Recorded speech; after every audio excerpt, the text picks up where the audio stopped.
നമ്മളൊരു കാര്യം ചെയ്യുക, അതിൻ്റെ നമ്മുടെ കുടുംബത്തെയും കൂടെ ഇൻവോൾവ് ചെയ്യിക്കാൻ പറ്റുക, ചെറിയ ചെറിയ സന്തോഷങ്ങൾ വരെ വലിയ വലിയ സെലിബ്രേഷൻസ് ആക്കി മാറ്റുക, വലിയ പരാതിയില്ലാതെ ജീവിക്കാൻ പറ്റുക, ഇതൊക്കെ വലിയ കാര്യങ്ങളാണ് കേട്ടോ.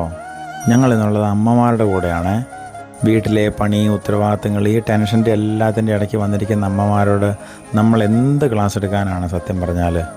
അപ്പോൾ ഓർത്തു ആദ്യം കുറച്ച് സമയം ഒന്ന് കളിക്കാം. അങ്ങനെ ഞങ്ങളുടെ ആദ്യ പകുതി പള്ളിമുറ്റത്തായിരുന്നു. എല്ലാവരും പൊട്ടിച്ചിരിച്ച് മറിഞ്ഞു. അന്നാറോസും കൂടി അവരുടെ കൂടെ. വലിയ തിരക്കോ ബഹളങ്ങളോ ഒന്നുമില്ലാത്ത ശാന്തമായൊരിടം. ഓരോ സ്ഥലങ്ങളും നമ്മളെ യാത്രയാക്കുന്നുണ്ടല്ലോ, കുറച്ചും കൂടെ നല്ല മനുഷ്യനായിട്ട് ജീവിക്കണമെന്ന് പറഞ്ഞുകൊണ്ട് തന്നെയാണ്. അതുകൊണ്ട് പ്രത്യേകിച്ച് കഴിഞ്ഞ നാളുകളിൽ ഞാനെന്ന മനുഷ്യൻ കുറച്ചും കൂടെ ഇങ്ങനെ നന്നാവുന്നുണ്ടെന്ന് തോന്നുന്നുണ്ട്. കാരണം കുറച്ച് കാലങ്ങളായിട്ട് എനിക്കിങ്ങനെ ദേഷ്യപ്പെടേണ്ട വന്നിട്ടില്ല, വിമർശിക്കേണ്ട വന്നിട്ടില്ല, കാര്യങ്ങളെ നെഗറ്റീവായിട്ട് സംസാരിക്കേണ്ട പോലും വന്നിട്ടില്ല.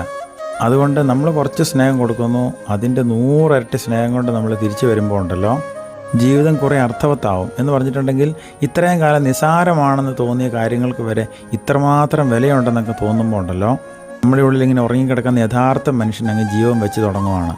ഇതെല്ലാം കാണാനും കൂടെ നിൽക്കാനും സപ്പോർട്ട് ചെയ്യാനും ഒരു കുടുംബവും കൂടെ ഉണ്ടാകുമ്പം സംശയമില്ലാതെ പറയാം, ഇറ്റ്സ് ആൻ ഏർലിയർ ഹെവൻ.